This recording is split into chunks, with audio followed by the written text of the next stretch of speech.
Forget gurus. Forget anyone claiming to be an online business expert without going through the challenges of entrepreneurship themselves. The Real Money, Real Business podcast is here to prove the best insights in online business comes from your fellow online business builders. We dig into stories of entrepreneurs selling their business on the Empire Flippers marketplace so that you can learn how they made their business profitable, how they overcame obstacles, and what lessons they learned in their online journey. If you want to take your business and your knowledge to the next level, you've come to the right podcast. Let's get started. Hey everyone, welcome to the Real Money, Real Business podcast. I'm Michelle, and today we have Corey on the show who has just listed his business on the Empire Flippers marketplace. Hey Corey, great to have you on the show. How are you today? Hey Michelle, doing great. Thanks for having me. I'm looking forward to our conversation. Well, I really want to thank you for making the time to come on today. I know that you have a lot going on, having just listed your business, and I'm really looking forward to learning more about your business. But before we dive in, let's go over a brief summary of it. So it's an Amazon FBA business in the home niche created in May 2014. The average revenue for the business is $31,343 per month, and it makes an average of $10,772 per month in net profit.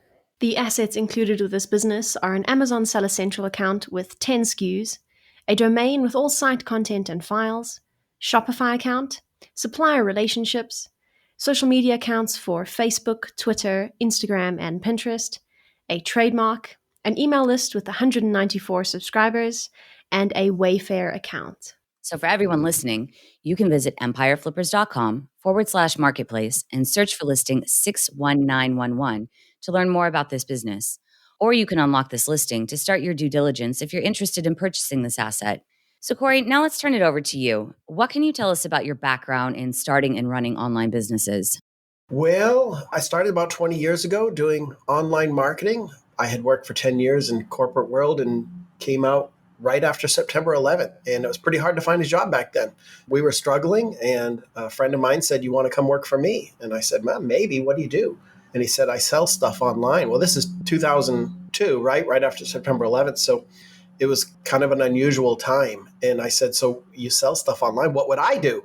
They said, "Well, you just take the phone calls and process orders." And I thought, no, I'm not doing that. But I'm broke. So yeah, I'll do it. So I jumped in there. And the funny thing was he sold stuff online, but he didn't really know what he's doing. So I was able to help him out a little bit. Within a few months, I tripled his business. He paid me a little more. But my wife and I looked at each other and said, "You know what? Let's do this for ourselves." So that was 20 years ago. That wasn't when we started this business. But at that time, I started selling online. I started selling an unusual product that will probably surprise people. It was Bellman carts. You know, Michelle, like you see in a hotel, you go in a hotel and you get a Bellman cart and you bring it up to your room, you know. So I did that before anyone was ever buying Bellman carts online. And one thing I learned from that was that sometimes timing is really important. And I sold Bellman carts for years and years, and no one else did online. And so we just kind of cornered that market. So anyways, getting back to the Amazon business, basically 8 years ago, a buddy of mine was working with me. We were close friends. And I was watching Amazon, and it just seemed like Amazon was taking off. And I found out about ASM, which was, for those that don't know, that was a very popular how to sell on Amazon training program. And I went to my friend and I said, "Do you want to start a new business and sell stuff on Amazon?" And he was like, "Well, I don't know. You know, it kind of costs a lot for the training and all." So we didn't do it right away. That was ASM 2. We did jump into ASM 3. And here's what I learned, Michelle, during that time. This is a funny story. When I decided we were going to start an Amazon business, I started telling my friends. And all of my friends said the same thing. They said, "I love Amazon. And you know what? I buy everything on Amazon." And I was like, "Wow, you do, huh?" And so did I. We all did 8 years ago. You know, I mean, Amazon's not new. It's been around. And one by one, all my friends would tell me, "I buy everything on Amazon." Like, it was so shocking, right? And I just found myself saying, "Wow, you're really special. You know, that's amazing." And I'm thinking everybody's buying on this thing. So anyways, that's the story how we got in 8 years ago. You know, we started this business. We learned how to sell on Amazon. And I think timing was on our side. It took off right away. We picked a product that not everybody picked. And yeah, it's kind of been selling ever since. Because you were talking about, timing and kind of cornering a niche. And so what was it about this one that attracted you? What made you guys settle on this niche? Yeah, it's probably not the typical story, right? Most people have some kind of passion in their heart for something. This was not us, right? Like I had no passion for Bellman carts either, right? That's certainly not something you get romantic about. So we went through the process of check what's selling on Amazon and compare and see if it's the right size and all that. That's the way it all worked back then.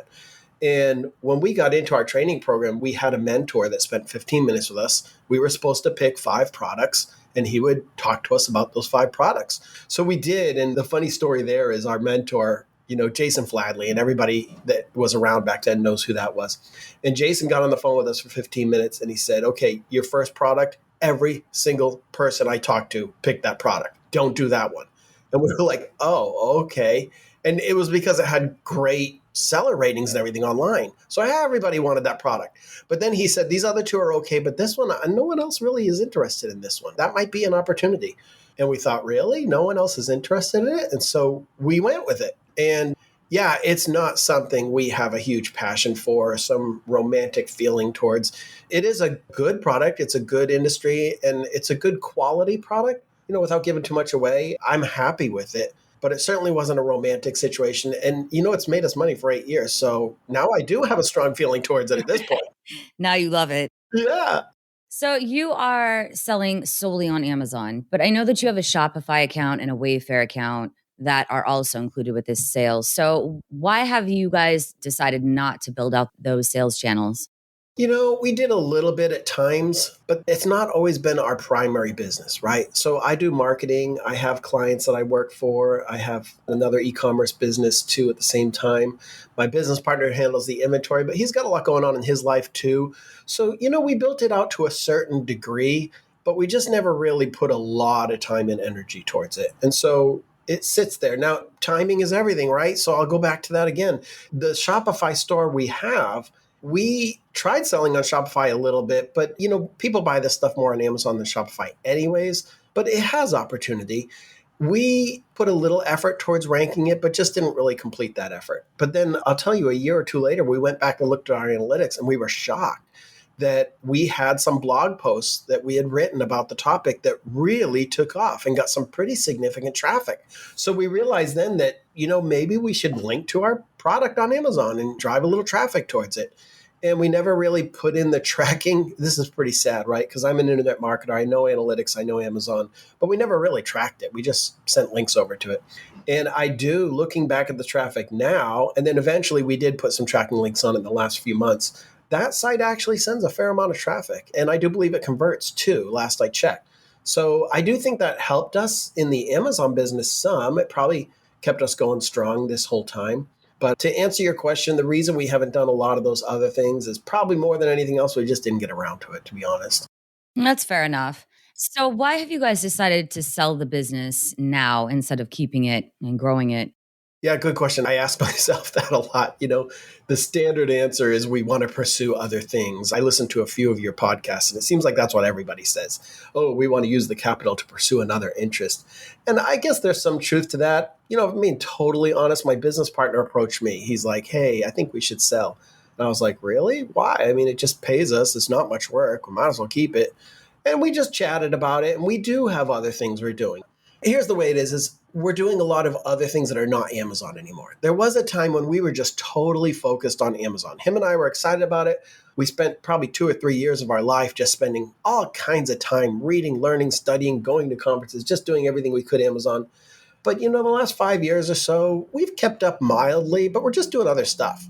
So I wouldn't say we're not excited about it. It makes good money, so we're happy about that. Like I said, you can start to like a product real well when it starts paying you well. Absolutely. Yeah, but I think it's just time. And I don't think we're desperate to sell either. If we throw it out there and it doesn't sell, we'll keep it. Like it makes us money. But we figured we'd throw it out there. If the right opportunity comes, yeah, as everybody says, we have other pursuits that we're pursuing. Fair enough. So what would you say was your biggest win since starting this business? If you were to start another Amazon business, is there something that you've learned from this that just performed so well that you would apply it to a future business? To be honest, Michelle, I think in the beginning, it really was timing more than anything else. If there's any one thing that really worked perfectly, it was timing.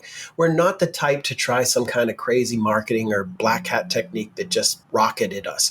The business has sold very well for a very long time. It hasn't gone up and down and up and down. We haven't rescued it. We haven't 2x'd it or 4x'd it. It just kind of goes strong and steady and eddy. And I think the timing was good. We have good reviews, good length of time, and it just rolls along. That being said, what would we do? I think there's a whole host of things we could do. And I think if I did have any advice for anyone that was thinking of selling on Amazon now, I would say it's a very different world out there on Amazon right now. It's pretty hard to just throw something in and sell it. Our first sale, we went live with our very first listing. We barely knew what we were doing. We put it up and we were working together. He was at my company selling Bellman carts. And I stepped away. I went to a client meeting, and on my way home, he called me and said, "Did you buy our product?" I said, "No, why?" He goes, "One sold." I said, "No way. Who bought that thing?" And sure enough, that's kind of the way our Amazon business went. Back then, you could just kind of throw something up and it sold. Now you can't. And so my advice to anyone that would just start an Amazon business is probably do whatever you're really good at. If you're really good at SEO, if you're really good at sourcing, if you're really good at some other form of marketing, combine your Amazon efforts with that. Because I think just going into Amazon with no extra special or other ability, you're probably going to struggle a lot more than the people that sell Amazon courses say you are. You know, these Amazon courses say you're going to make millions, just jump in. And it's not really true. I think it requires more. And I think it was true. And I think the fact that we have an old listing with old reviews and lots of them, in my opinion at least, is kind of what has worked for us, is just timing. Yeah, I really like that. I think that that is an excellent point. But on the flip side of that, what would you say was your biggest setback or challenge? Well, we had a little setback about a year ago. I say little, it was a big setback, but it was very brief.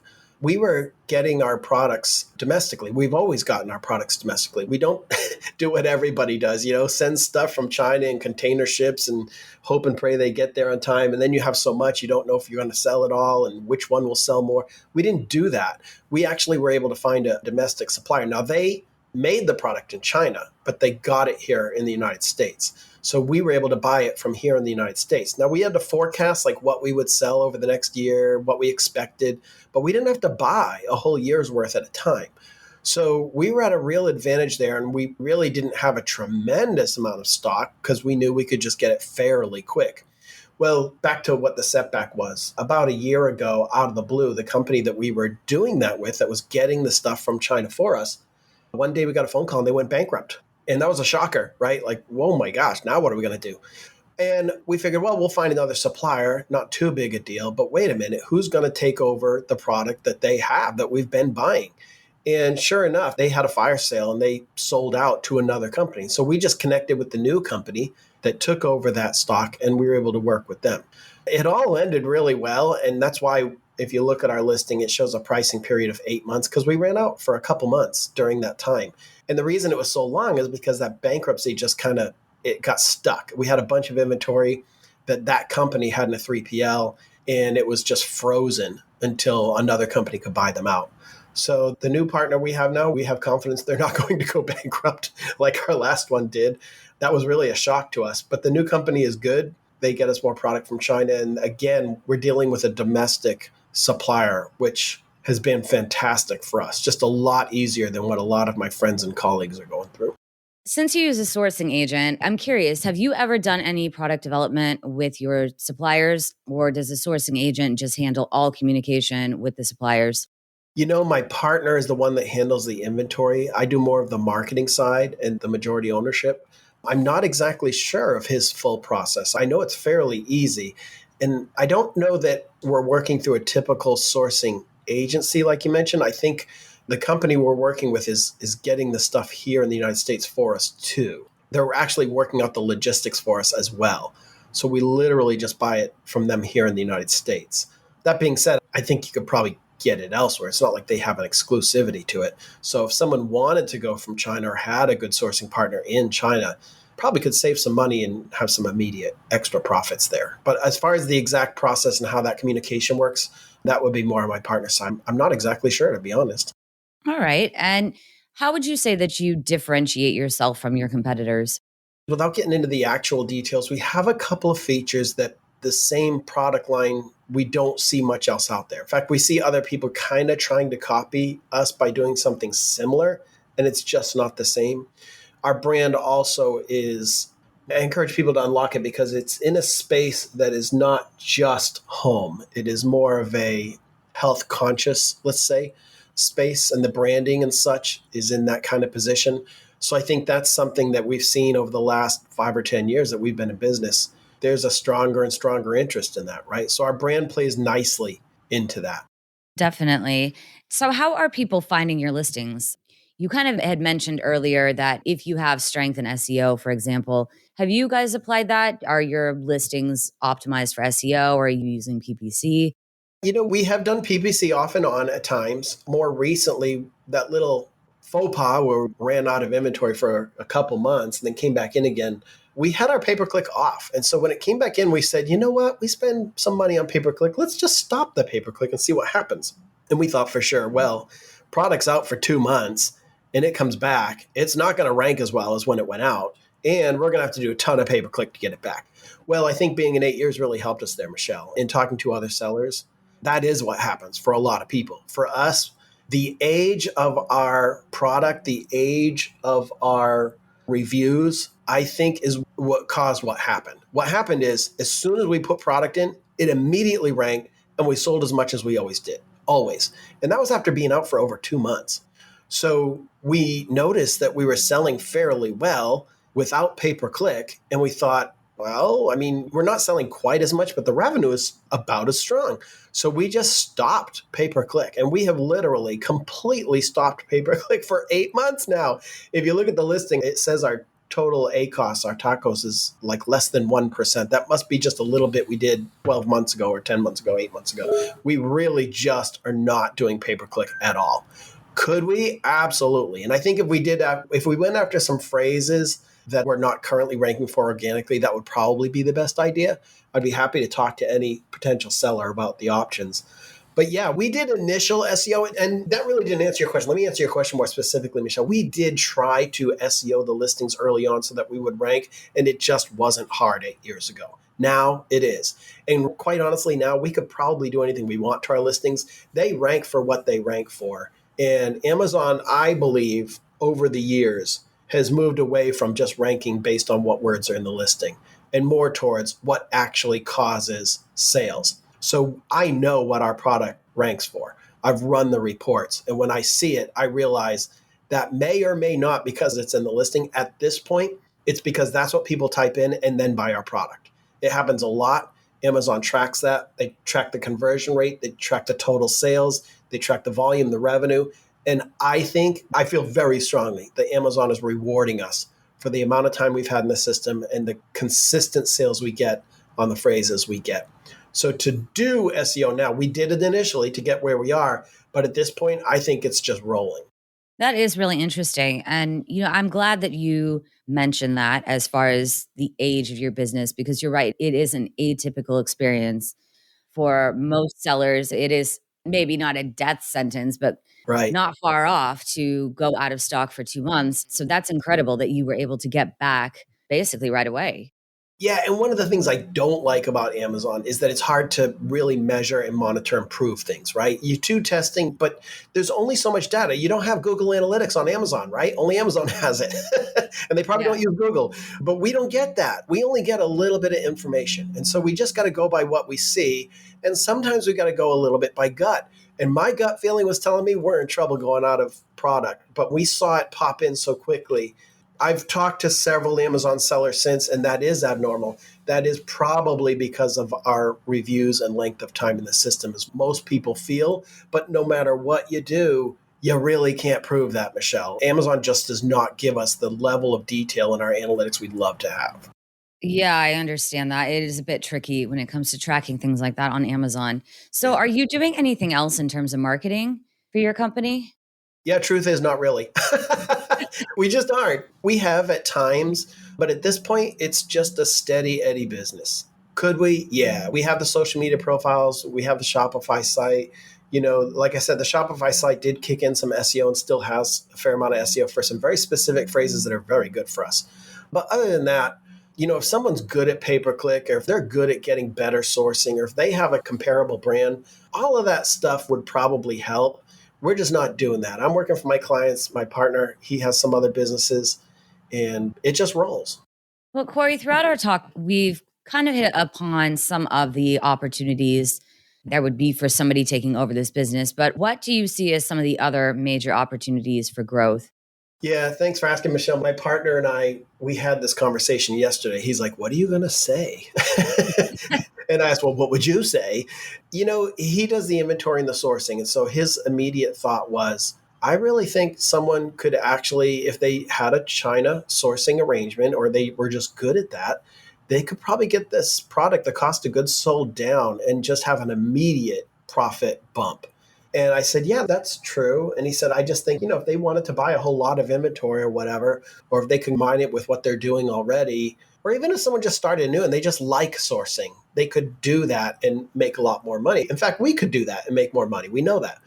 And my response to him was, I think you're right. That's probably one of the top things, but I actually think just whatever someone's good at, they could apply to this. Like if you're good at social media, do that. It would probably work. If you're good at SEO, build out the website and promote that. That'll work. If you're really good at Amazon SEO or, our Amazon store is okay. Our enhanced brand content is okay. It's not great. Like it's just not. We haven't put the effort into it. And it's not something we know an awful lot about. We don't know who the best vendors in those areas are. The pay-per-click, we're not doing it at all. Ryan's answer was right. But my answer would be whatever you're good at or your company is already good at, just apply it to this and it'll probably help. Like you could pick anything. There's not one or two things that, this is the real thing that needs to happen. Probably anything could happen and push this. So I would recommend, and I'll have conversations, we've got interviews lined up this week. We'll be talking about this, I'm sure, with people is what are they good at? What do they want to do? And then I'll let you know if I think it would work or not, because I think there's plenty of opportunity here. You just got to pick one. That's interesting. Typically we talk about inventory, the supply chain and logistics. I know that is more your business partner's area. So anyone who wants to unlock your listing and schedule a call with you can get a little more in-depth information about your supply chain. Yeah, and I'll have him on those calls too, Michelle. I was just wondering, what does a typical week look like for you when running this business? Well, as you probably figured out by now, we don't do a whole lot with it. Like in times gone past, we have done projects, like, let's do a new form of pay-per-click, or let's do this other thing. At this point, since we ran out and came back, things went so well, we just didn't do anything with it, to be honest. Now, my business partner, he, of course, has to monitor inventory levels, but that's even going on autopilot now because we've got a pretty good bigger batch this last time, just due to the situation. We've got it in a fantastic 3PL in California that we're very happy with, and he sends in straight to Amazon on a regular basis. So I would guess he's checking the listings once every week or two and making sure everything is filled up. On my end, the last few months, we did take a look at everything. We did a few little easy win things here and there, simple stuff. But on a week-to-week basis, honestly, I'm not working on this business at all. Not at all. And it just kind of goes. And I think Ryan is probably, an hour or two a week at most, probably every other week. So it's pretty much just what it is. And we don't do anything. Yeah, so it's very, very hands-off. What do you think the biggest challenge would be for a buyer taking over this business? Yeah, this is another one Ryan and I had a long talk about. We're trying to figure it out. Look, if you can't run this business, you can't run any business because it doesn't require anything. The only thing I can think of is if there's something you're weak at, if you don't understand Amazon, if you don't understand inventory or logistics or, just the way Amazon works, then you're going to have a problem. Any challenge is going to be something you're weak at. And I guess, not to sound cliche, but the other problem will be figuring out what you want to do with it. I think there's probably a few different types of some buyers will probably just buy it and let it run for 6 months to a year and just see how it does. Others will apply what they know and like, and others probably have other brands that they're going to cross promote. And I don't think any of that's going to be hard for people that know what they're doing. The only hard part is going to be figuring out which thing you want to do first, because don't do everything at once, right? You can never succeed at that. You got to pick one thing you're good at and apply that, then the next thing, then the next thing. Focus. Michelle, it sounds like I'm avoiding the question, but I just don't have anything that I think is going to be a problem here. There's no issues with anything right now. Well, I think that's a fair point. It kind of goes along with what you were saying about opportunities. Obviously, somebody's strengths would be what they should focus on first. But on the flip side of that, like you said, whatever your biggest weakness will end up being the biggest challenge. Yeah, that's entrepreneurialism, right, Michelle? I mean, you talk to a lot of people. It's just the way it works. Yeah. And I think it is hard to sort of pinpoint one thing because you may say, oh, you might have problems with, like you said, the supply chain, but maybe somebody's coming in who's really strong in that. That's not going to be a challenge for them. But another aspect might be maybe, launching onto social media, for example. That might be a big challenge if somebody wants to do that. But I think you kind of hit the nail on the head. It really depends on the direction somebody wants to take it and whether or not they're strong in that area. Yeah, and I think, like I said, we don't do anything. So if we were doing something and someone didn't know how to do that, then the business would suffer. But we're not really doing anything. So they could take it and not do anything also. And it would probably go along the same.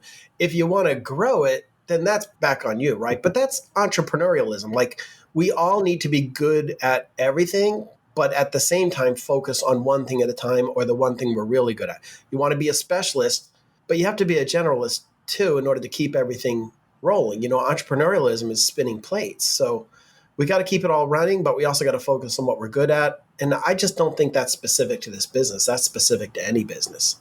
And Corey, for people who are listening, would you commit to a non-compete for a new owner? Yeah, like I said in the beginning, we're not especially tied to this product. It just made us money. So we have no interest in selling it or being involved in this product any more than I have an interest in selling Bellman carts. Back to the beginning, right, Michelle? Yeah, so we're happy to pull out. And how much support are you offering buyers?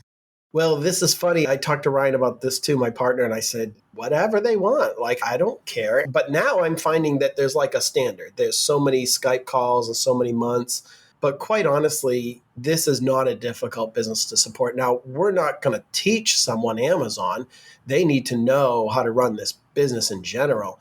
But support on any of the things we've done, anything that could be done, or, any introductions or anything at all that we could support, we're happy to support as much and as often as necessary, because I just don't think there's going to be a whole lot. This is not a real unique and specialized sale or business that someone would need a whole lot of support. But whatever they need, if you're a first timer to Amazon and you want to get this, we'll support. You just got to get whatever training you need. But in that support wise with our business, we're happy to support as much as possible. Yeah, I've been a marketing trainer and consultant for 20 years now. So even if they just want to consult on the business, I'm happy to do that. I've got great ideas for it. We just don't have the time or desire to keep doing it. And are you open to negotiating some sort of deal structure? Yeah, we're open to it. I think at our price point and given the product we have, I would not be surprised if someone gave us a full price offer. That's kind of what we're hoping. And when someone gives us a full price offer, we'll just take it and it'll be done and it'll be over.